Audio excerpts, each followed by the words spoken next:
Hello guys, pieces Hindi channel में आपका बहुत बहुत स्वागत है।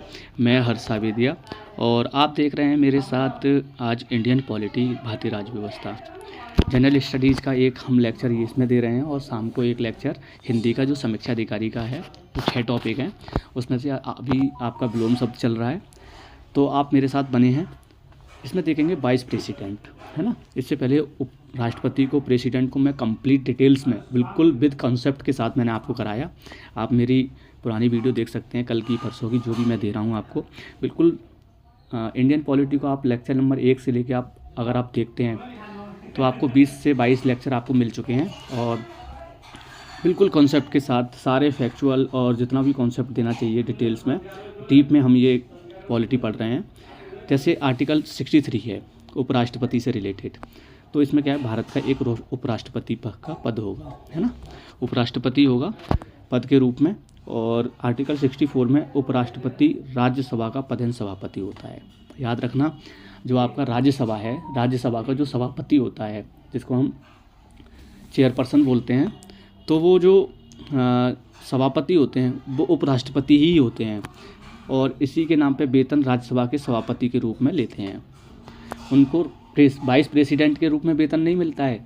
उनको जो वेतन मिलता है वो वेतन मिलता है आपको सभापति के रूप में। आर्टिकल 65 राष्ट्रपति के पद की आकस्मिक रिक्त के दौरान, है ना, अगर कोई प्रेसिडेंट हैं ना, उनका आकस्मिक पद रिक्त हो जाता है, उसके दौरान उनकी अनुपस्थिति में, कहने का मतलब ये है, देखो, उसकी अनुपस्थिति में राष्ट्रपति के रूप में कार्य करेंगे कौन? आपके वाइस प्रेसिडेंट, उपराष्ट्रपति। वो कंडीशन कौन कौन सी हैं? जैसे उन्होंने त्यागपत्र दे दिया, है ना, महाभियोग चल गया उन पर, प्रेसिडेंट पर, मृत्यु की दशा मान के राष्ट्रपति जी खत्म हो गए, है ना, या बीमार हैं, उसके चलते वो पद रिक्त हो जाता है। उस दौरान जो वाइस प्रेसिडेंट उपराष्ट्रपति होंगे वो उस पद को ग्रहण कर लेते हैं कार्यभाग के रूप में, तो उसका कार्यभाग चलता है। लेकिन वेतन उनको उपराष्ट्रपति का जो वेतन है वो राज्यसभा का जो सभापति है उसके रूप में वो वेतन मिलता है। उसके बाद देखेंगे उपराष्ट्रपति की प्रक्रिया, निर्वाचन, योग्यताएं, ये सब चीज़ें आप, जैसे उपराष्ट्रपति का निर्वाचन प्रक्रिया और योग्यताएं, जैसे राष्ट्रपति का निर्वाचन होता है उसी प्रकार से होता है, लेकिन इसमें एक थोड़ी सी चीज़ें देखने लायक हैं। निर्वाचन अप्रत्यक्ष अनुपातिक संक्रमण मणीय मत पद्धति जो होती है उस पद्धति के तहत ही होता है। लेकिन जो निर्वाचक मंडल होता है, इलेक्शन जो वोट देते हैं, संसद के सभी सदस्य होते हैं, लोकसभा, राज्यसभा, चाहे वो निर्वाचित हो चाहे मनोनीत हो। राष्ट्रपति में डिफरेंस क्या था आपको पता होगा, प्रेसिडेंट में क्या डिफरेंस था। प्रेसिडेंट के लिए आपको लोकसभा, राज्यसभा, ठीक है, लोकसभा, राज्यसभा, ऐसे देखो आप, प्रेसिडेंट के लिए लोकसभा, राज्यसभा प्लस आपकी जो विधानसभा होती हैं, विधानसभा, इन सब के कैंडिडेट जो होते हैं वो इनमें इलेक्ट करते हैं किसको? राष्ट्रपति को। लेकिन इसमें से जो विधानसभा के जो सदस्य हैं, विधायक हैं, ये वोट नहीं करते हैं किसको? उपराष्ट्रपति को, ठीक है। और जो इसमें मनोनीत सदस्य भी शामिल होते हैं, लेकिन उसमें मनोनीत सदस्य शामिल नहीं होते हैं क्योंकि वो मनोनीत करते हैं राष्ट्रपति उनको।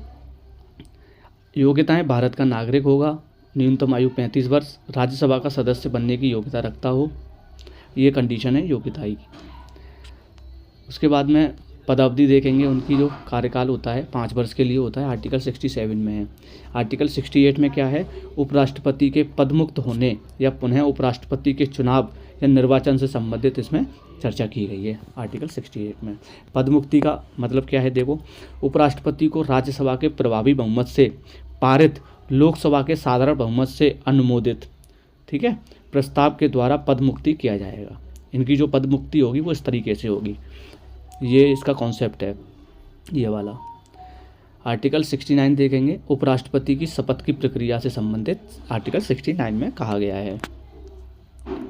उसके बाद में आप देखेंगे आर्टिकल 70, अन्य आकस्मिकताओं में राष्ट्रपति के कार्यों का निर्वहन उपराष्ट्रपति जी करते हैं। आर्टिकल 71 क्या कह रहा है?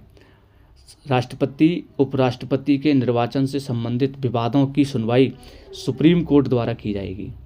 ठीक है। राष्ट्रपति और उपराष्ट्रपति के जो इलेक्शन होते हैं, निर्वाचक मंडल होता है, उसमें अगर कोई विवाद आ जाता है तो इनका जो सुनवाई कहाँ होगी, सुप्रीम कोर्ट में होगी।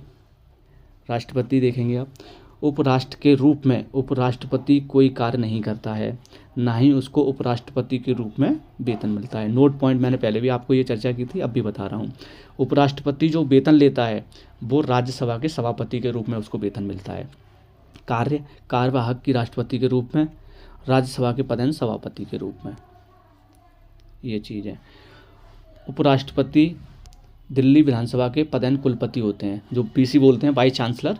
तो दिल्ली विश्वविद्यालय है जो केंद्र शासित प्रदेश है, आपको पता होगा, इसके क्या होते हैं, वीसी होते हैं।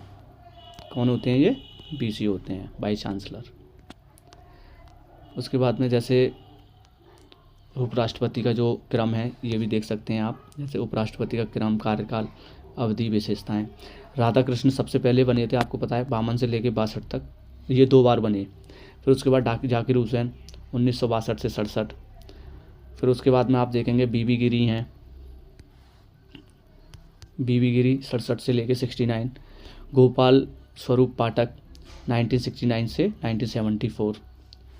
ये बीडी जत्ती हैं 74 से 1979 तक बने। ये पॉइंट महत्वपूर्ण है, इसको मैंने पहले भी आपको बताया था। एम हिदायतुल्ला 1979 से 84 तक, उस समय सरकार किसकी थी आपको पता होगा, इंदिरा गांधी जी। न्यायमूर्ति, ये आप देखेंगे, ये पहले न्यायमूर्ति थे, जज थे सुप्रीम कोर्ट के, जिन्होंने उपराष्ट्रपति के रूप में इन्होंने क्या ली थी, शपथ ली थी। आर वेंकटरमन 1984 से लेकर 1987। शंकर दयाल, एस डी शर्मा बोलते हैं इनको, 1987 से 1992। 9वें नंबर पर के आर नारायण 1997। फिर हैं उसके बाद में कृष्णकांत, ये डॉक्टर के कृष्णकांत हैं 2002। भैरव सिंह शेखावत 2002 से 2007। हामिद अंसारी 2007 से 2017, 2 बार बने। राम वेंकैया नायडू है ना, एम वेंकैया नायडू 2017 से 22, अभी सरकार से पहले जो बने थे। इस समय वर्तमान में कौन है, जगदीप धनखड़ जी हैं। तो ये सारी चीज़ें हैं, मैंने उपराष्ट्रपति से रिलेटेड बता दिया आपको।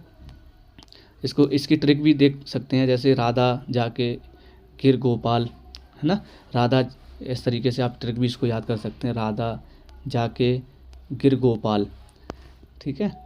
फिर उसके बाद में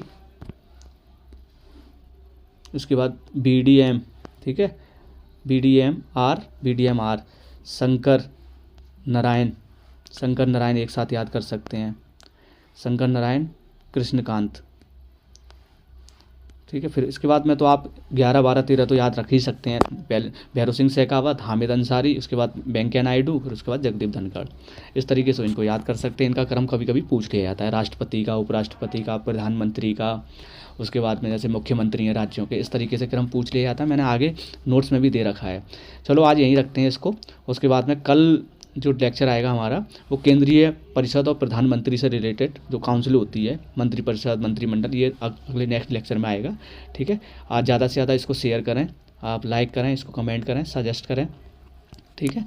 और सब्सक्राइब कर सकते हैं चैनल को, शेयर जरूर करें, जिससे कि और अन्य लोग भी लाभ ले पाएँ, ठीक है। Thank you.